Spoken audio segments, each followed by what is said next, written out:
के बावजूद भी मेरा कारोबार तो चल रहा है। मैं सूदी कारोबार कर रहा हूँ, लोग तो मेरी इज्जत कर रहे हैं। मस्जिद की कमेटी का मैं सदर भी हूँ, मैं मुअज़्ज़ज़ीन शहर में शामिल भी हूँ। लोग मुझे जलसों में मेहमान खुसूसी भी बुलाते हैं। मैं MPA भी मुंतखब हो गया हूँ, मुझे वजारत का कलमदान भी सौंप दिया गया है। वो मियाँ अल्लाह की नज़र में इन चीज़ों की अहमियत ही नहीं है। ये चीज़ें होती क्या हैं? वो ये नहीं छीनता, वो हिदायत छीनता। वो रोटी नहीं छीनता, वो तो नमरूद को भी रोटी देता था। उसने कभी सूरज को मना नहीं किया कि इसके घर में रोशनी न कर, ये हामान का घर है, ये कारून का घर है, ये मेरे दुश्मनों का घर है, इसके घर में रोशनी नहीं होनी चाहिए। चांद को कहता है अपनी किरणें बखेर, सूरज को कहता है अपनी रोशनी बखेर। जिस तरह बायजीद के घर में रोशनी होती है, उस मक्कार के घर में भी हिदायत की तौफीक सलब कर लेता है तो ऐलान जंग होता है। तो फिर वो टकरे भी मार रहा हो तो उसकी रस्म की नमाज होती है, उसका माथा झुक रहा होता है, दिल नहीं झुक रहा होता, क्योंकि हिदायत सलब कर ली गई। जब अंदर से रूह ही निकाल ली जाए तो बाकी बचता क्या है। तो ये बात जहन में रखिएगा कि अल्लाह ताला जल्ला शानहू ने हमें जिन कामों से रोका है, जिन कामों से मना किया है, उन कामों के करने में हमें कभी भी भलाई और खैर नहीं मिल सकती। ये हम जब अच्छी तरह से ज़हन नशीन कर लें, अगर अल्लाह पर हमारा यकीन और यकीनन उस पर हमारा ईमान है, तो फिर वो अमर जो अल्लाह की तरफ से जिनसे रोक दिया गया, तो हम कभी भी उनके करीब तक न जाएं। और जिन कामों के करने का उसे हुक्म दिया गया, उसकी हिकमतें ना भी हमें मालूम हो। आज जदीद साइंस तहकीकात करती है तो हमारे सामने आता है कि वुजू के क्या फ़वाइद हैं। आज हमें लोग बताते हैं कि जनाब आप इमामा बांधेंगे तो सन स्ट्रोक से बच जाएंगे। आज दुनिया तहकीक और जुस्तजू करके नमाज और दौरान खून और जो है वो नमाज की बरकतें और कितनी बीमारियों से नमाज के जरिए से बचने की कहानियां सुनाते हैं। अच्छी बात है, नमाज से सेहत पे असर पड़ता है। ये अच्छी बात है कि वुजू से बहुत सारी बीमारियों से निजात मिलती है।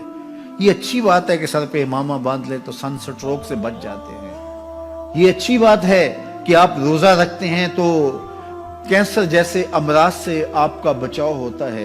ये अच्छी बात है कि फला अमल करते हैं तो फला होता है। दौरान खून के लिए नमाज नहीं पढ़ते, हम रब के हुजूर सजदा रेजी के लिए उसके हुजूर अपनी न्याजमंदियों का सर झुकाते हैं। तो हिकमतें भी हैं, वो बरकतें ज़ैल में आती हैं। तो ये बात जहन में रखिएगा। गजनवी का वजीर उससे हसद करते होते थे कि इसमें क्या खसूसियत है कि बादशाह इसी को अहमियत देता है। एक दिन बादशाह ने कोई तरबूज काटा, कोई खरबूजा काटा या कोई और ऐसी चीज थी, तो जिसको भी दिया तो वो कड़वा था, तो उसने चूही चखा तो फेंक दिया। और फिर बुलाया यास को और उसको काट के उसकी फांक दी, तो ऐसे लुत्फ से खाने लगा कि जैसे इससे लजीज कभी फल जिंदगी में देखा ना हो। तो सारे अंदर हंस रहे थे, एक दूसरे को आंखों से इशारा कर रहे थे, ये देखो बेवकूफ। तो बादशाह रुक गया और कहा कि अयास, ये जो फ्रूट तुमने खाया है ये मीठा था या कड़वा? कहा बादशाह सलामत कड़वा। तो कहा फिर इतने ज़ौक से क्यों खाया?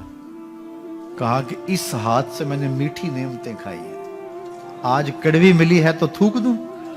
कहा ऐसा नहीं हो सकता। तो मियां कड़वा हो तो वो भी कबूल किया जाए, नफ्स पे शाक हो।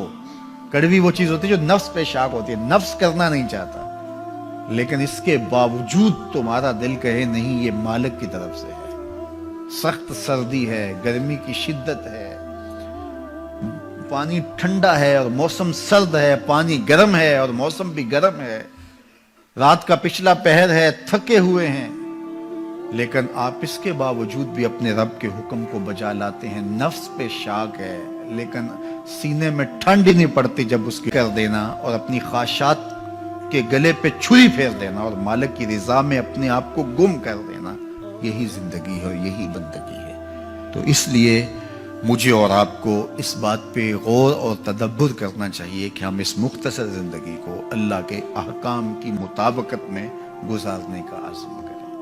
वो बात छोटी से छोटी हो या वो बात बड़ी से बड़ी हो, वो अहकाम हमारी जिंदगी के अंदर नाफिजुल अमल हो।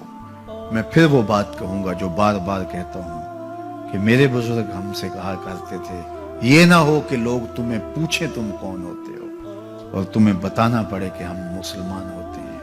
فرمایا کرتے تھے صاحب نہ کسی کو پوچھنا پڑے نہ تمہیں بتانا پڑے، تمہاری وضاحت، تمہارا طرز زندگی، تمہارا انداز معاشرت ایسا خوبصورت ہو، تم دور سے آ رہے ہو لوگ پہچان کے کہیں وہ دیکھو محمد عربی کا غلام آ رہا۔ تم شکل سے پہچانے جاؤ، تم کردار سے پہچانے جاؤ، تم وعدے سے پہچانے جاؤ۔ کتاب کا نام ہے بشر القیب فی لقاء الحبیب۔